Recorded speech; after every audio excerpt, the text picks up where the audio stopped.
We're gemstone importers. We travel the world to bring back our gemstones.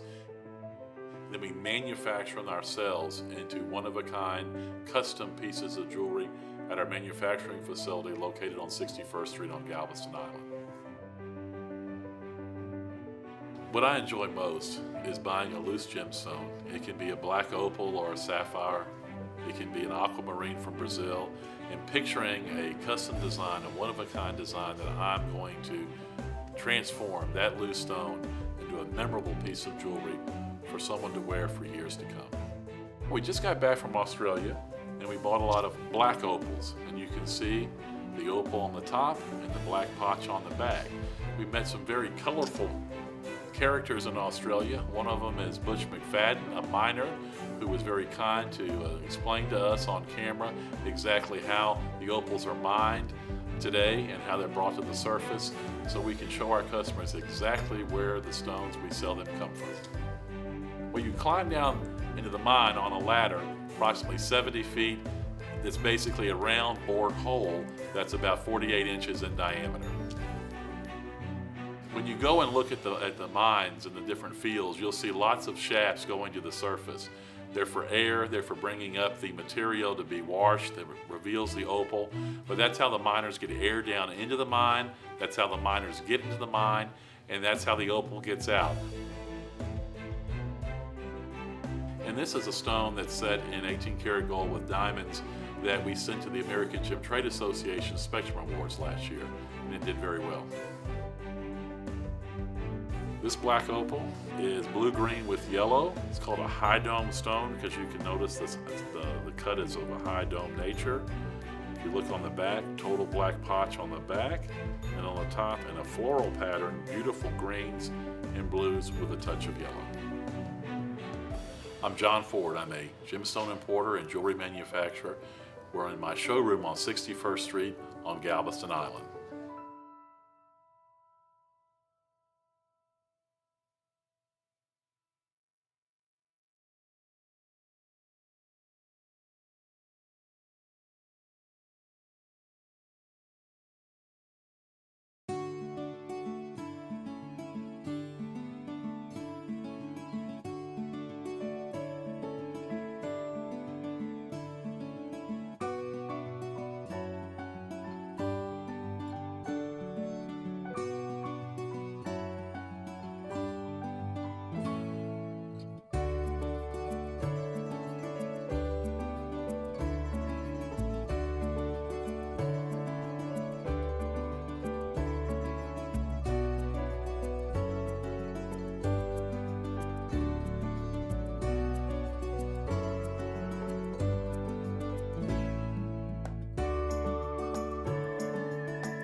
Hi, it's John Ford. I'm in Lightning Ridge, Australia at the Cochrane Opal Fields. Right here you can see one of the shafts that go down around 70 feet where the black opal that we sell comes from.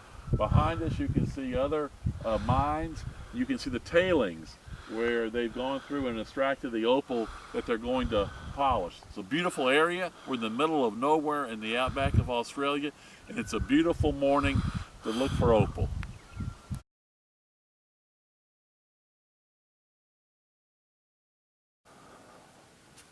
Hi, it's John Ford. I'm in Lightning Ridge, Australia. I'm 70 feet below ground in a working mine.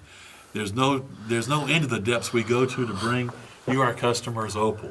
You can see here the miners dig out a pathway and pull out the material, and you can see how easy this material comes off the wall. This material is sent back up the hole which we came down some 70 feet to a wash plant, which washes it and reveals the opal that lays in this rock. Many tons of material are produced to just get 1 or 2 gem quality opal.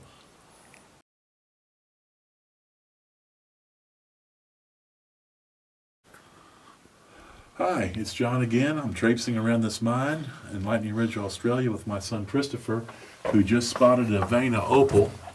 This is how the opal comes. It comes in seams, and you can see it across this roof. On top of this, you can see the sandstone here is brittle. It just throws apart in your hand. But the area that holds the opal is quite hard. It's the potch. On top of that, once it's removed, would be the brilliant opal that we know as Lightning Ridge black opal. And you can see how the seam continues on. And you can see right here the thickness of the seam and how you reveal it by moving the sandstone. And again, this material is then brought to the surface, washed, and cut to reveal the opal that's inside of it.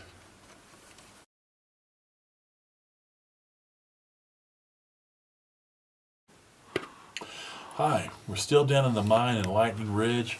It's an amazing place. You have huge turns and corridors, and everything is supported by wood logs that's holding up this from coming down on us.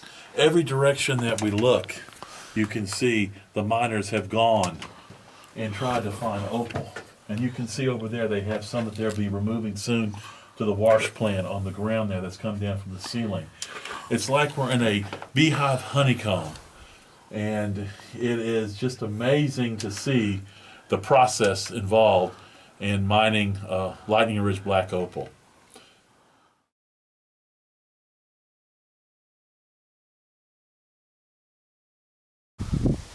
Hi, I'm back with Butch McFadden, miner from Lightning Ridge, Australia.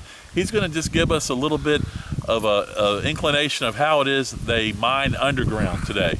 Butch? Well, mining underground, you can do it 3 ways. You can do it just with a gouging pick, like the old timers. You can do it with an electric jackhammer, or you can do it with an underground hydraulic digger. With a pick, it's very cheap, very slow, but cheap. With electric hammer and a little bit better equipment, is a little bit more expensive, or you can go top end and with the diggers and blowers and all the big underground equipment. But just depends on your budget and how easy or how hard you want to do it. And how do you bring the opal up? Well, you can use a hoist. You can use an automatic hoist like that, or you can use a blower, like a big vacuum cleaner, which we passed. You can't see it from here, but it's like a big vacuum cleaner, sucks the dirt out. That's what we use. Or you can do it like the old timers do and use a windlass. Just wind the bucket up. You just get that human energy. Strong right arm.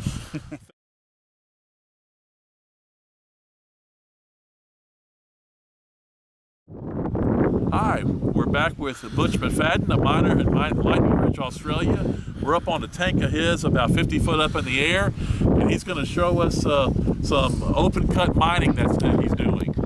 Well, these were open cuts that were done 25 years ago, and they're finished now, so we're just utilising them to put our wet puddle silt back into to fill these up. Washing it with agitator, and then just sending it straight back into these open cuts. This one here and that one over there. This one here has been finished for 15 years. This was about 40 foot deep, and we've filled this up over the last 30 years. Same system. And describe the difference between the open cut, and you also have underground mines here, correct? That's right. You can't see, if you look over there on the far side on that open cut, you can see the little start of a tunnel about 10 foot from the surface. Yes. Straight over there. We'll go around there shortly and have a look. You can see a good tunnel on this side. But this was all tunnelled. They've been mining here since 1910, so they've been out here for a long time. It's pretty quiet out here now, but this used to be a pretty extensive mining area, this in the old days. And now it's only good for open cutting. Open cutting is about the only way you can do it. All right, thank you.